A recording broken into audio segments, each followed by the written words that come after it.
ఆంధ్ర రాష్ట్ర రాజకీయాల్లో కులాలు మతాలు ప్రాతిపదికన జరుగుతాయి అనేది అతిశయోక్తి అయితే కాదు. ఇటు ఇప్పటి వరకు మనకు తెలిసి ఏంటంటే ఎక్కువ రెడ్డి సామాజిక వర్గానికి సంబంధించిన లీడర్స్ కానీ అటు కమ్మ సామాజిక వర్గానికి సంబంధించిన లీడర్లు కానీ ఎక్కువ సీఎంలు అయ్యారు. ఈవెన్ ఉమ్మడి ఆంధ్ర రాష్ట్రంలో చూసుకున్నా కూడా సుదీర్ఘకాలం పాటు ఈ రెండు కులాల మధ్య ఆధిపత్యం అనేది అంటే అధికారం అనేది చేంజ్ అవుతూనే వచ్చింది.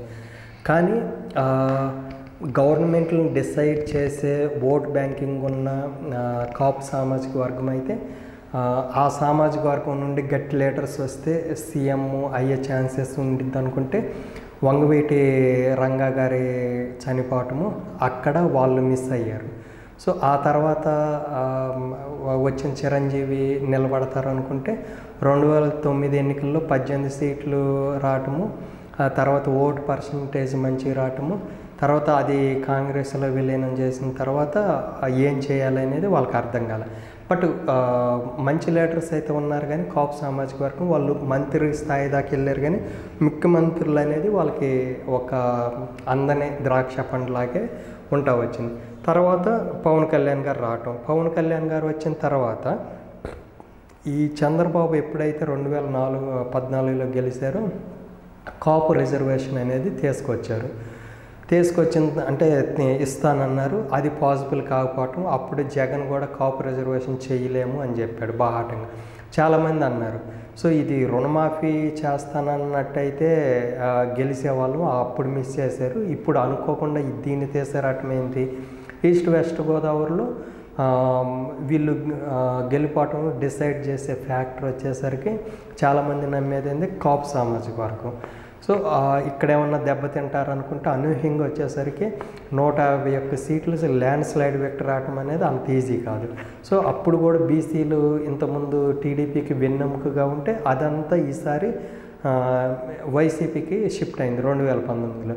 సో బీసీ ఎస్సీ ఎస్టీ మైనారిటీతో పాటు బీసీ ఓట్లను కూడా తనతోనే ఉంచుకోవాలని చెప్పేసి ఇప్పుడు ఎప్పుడైతే టీడీపీ జనసేన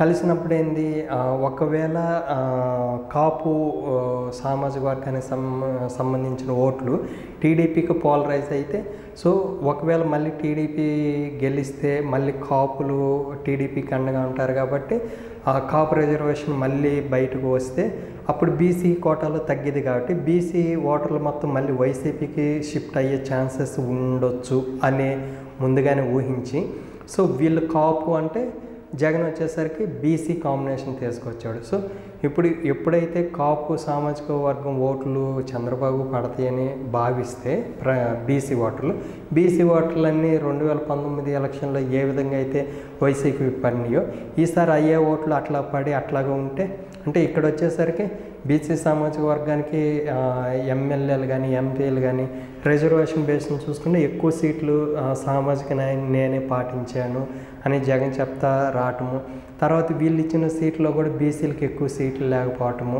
ఇవన్నీ చూసుకుంటే సో ఈసారి కాపు వర్సెస్ బీసీ ఓట్ బ్యాంకింగ్ ఏమైనా ఉండిద్దా, జగన్ వేసిన ట్రాప్లో మళ్ళీ చంద్రబాబు ఉండి పవన్ జగన్ కలవటం వల్ల బీసీ ఓట్లన్నీ ఈసారి వైసీపీ అంటే ఉండిద్ది. ఒకవేళ వైసీపీ ఎమ్మటే ఉంటే